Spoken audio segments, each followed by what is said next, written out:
Support WrestleTalk! Give us a subscribe. Thank you for being an awesome pledgehammer on Patreon, the Mayor of Painesville, Dan. Hello and welcome to the WrestleTalk News. I'm Ollie Davis and today's episode is sponsored by The Ridge. The Ridge make innovative minimalist wallets, which don't just save space in your pocket for smartphone devices. Its RFID blocking technology protects you from bad guys skimming your credit card details remotely, where they can hack your card's contactless chip to steal your information. But not with The Ridge, you can't, villain! We actually like them so much here at WrestleTalk, we've even replaced our old wallets with them. And with a lifetime guarantee, The Ridge could be the last wallet you ever buy. So go over to ridge.com/WrestleTalk by clicking the link in the video description below and use the discount code WrestleTalk to get not just 10% off your order, but also free worldwide shipping. It's very important you use that link as we love The Ridge and want to do more with them, but they need to see the SWAF Nation are into it too. Thanks, Ollie. You know, the Ridge wallet is so great, I bet it's even waterproof too. It can even last in an ocean. Oh, it isn't? I shouldn't try that.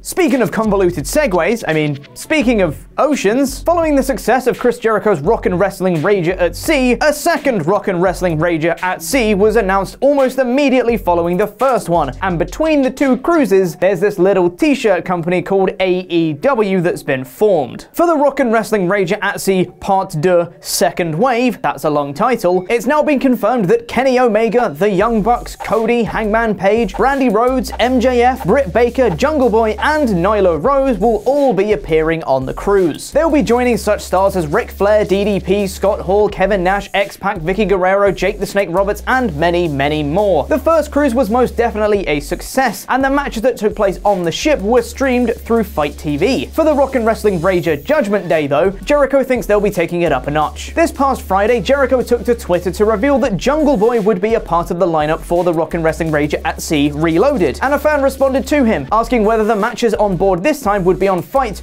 or BR Live. Jericho would respond to the tweet saying, "We are gonna do something even better." Ominous ellipses! The Rockin' Wrestling Rager at Sea Attack of the Clones is set to sail from January 20th to January 24th, 2020. Wouldn't you know it, January 22nd is a Wednesday, and with AEW's recent announcement that beginning October 2nd they'll be broadcasting weekly TV shows every Wednesday on TNT, well maybe the Rockin' Wrestling Rager at Sea Revenge of the Fallen could be broadcast as the January 22nd episode on TNT. One of the people that those going on the cruise would hope to see is CM Punk, as speculation has been rife in the last couple of weeks that Punk may be finding his way to AEW, as he's been announced for StarCast 3, which just so happens to be in the same city and on the same day as AEW's All Out show on August 31st. This speculation was furthered when CM Punk revealed in an interview with ESPN that AEW had offered him contracts, however they were via text message. Cody then rebuffed this claim, stating that one AEW executive had met with Punk in person, but he did text him when a phone call was unavailable, however no contract offers were sent through text. This has led some fans thinking this is all part of a work, with this leading to CM Punk's eventual AEW debut on August 31st at All Out. Now though, there's another wrinkle in the story, as Punk revealed during the same ESPN interview that he's still signed with UFC. When asked about upcoming contractually obligated fights, Punk responded with, "That I have no idea about, but I will say that I'm a different animal compared to most people. I think I'm just kind of floating right now, but have I been offered anything? No, I haven't." So is Punk going to AEW or staying with UFC or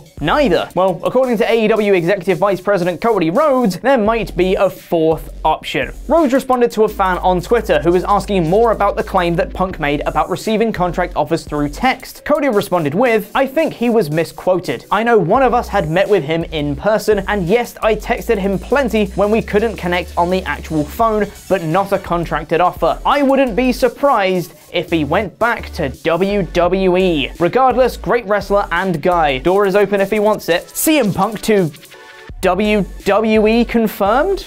If ever there was some speculation that this is all leading to a CM Punk debut in AEW, this added fuel to the Punk-shaped fire. CM Punk returning to WWE? Did you not hear the Art of Wrestling podcast, Cody? Have you not heard all the things Punk has said about how drained and tired and beat down he became because of WWE?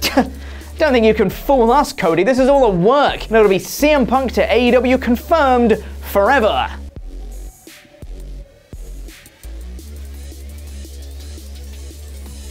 Oh.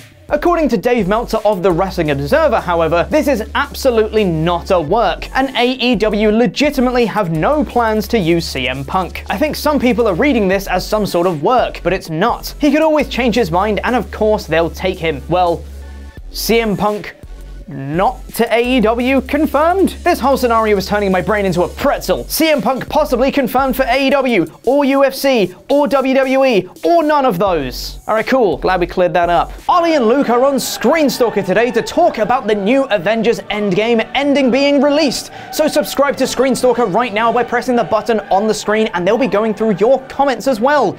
You can also press the videos to my right to be taken to the latest Screenstalker and WrestleTalk things. Before you go though, make sure to press the thumbs up, subscribe, and bell icons to enable notifications, and leave us a comment. A special thank you to our lovely pledge members on Patreon, some of whom you can see scrolling below me right now.